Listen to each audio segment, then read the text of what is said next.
I was here in 2011 when I had my oldest son. I had him at 16, so I became a teen parent. And then I came back in 2017 when I had my oldest Zeke and my youngest son, Anakin.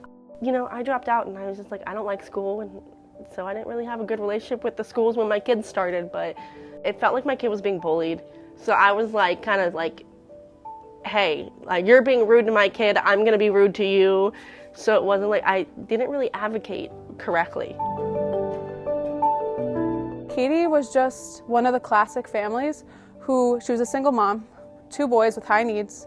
She was struggling, she was overwhelmed, and she didn't know where to start. She knew that they needed something different, but at that point, all you were seeing was their behaviors. You were seeing that they were getting suspended from school.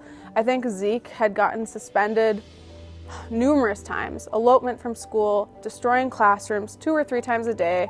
So she was a perfect example because she just needed somebody to walk along side by side with her and try to figure out which services are going to help them. If you have kids that are, getting in trouble at school and the parents are at their wits' end and they're not sure what to do, a lot of times you can have situations where the parents are just like, I can't take it. I need help. Take them. We've had some schools even tell us that, parents have said that to them. It was hard trying to have him be at school and trying to help him through school when he had his issues. The Schooling Services Program is being that bridge between school, home, and community for the youth and families that we serve on our caseload. One way that we make sure that each youth on our caseload gets what they need is an individualized care plan. And what that entails is gathering information from the school, teachers, and then also just any community providers and the family. The purpose is really to link services for high needs families, vulnerable families, within the school district. So we're contracted to be within the schools 100% of the time, but then we're also able to kind of be an extension of what school counselors, school social workers can do. So we don't work traditional hours as school staff do. We're able to meet families where they're at. We're able to do home visits. We see kids in the summer times. We see kids during Christmas times.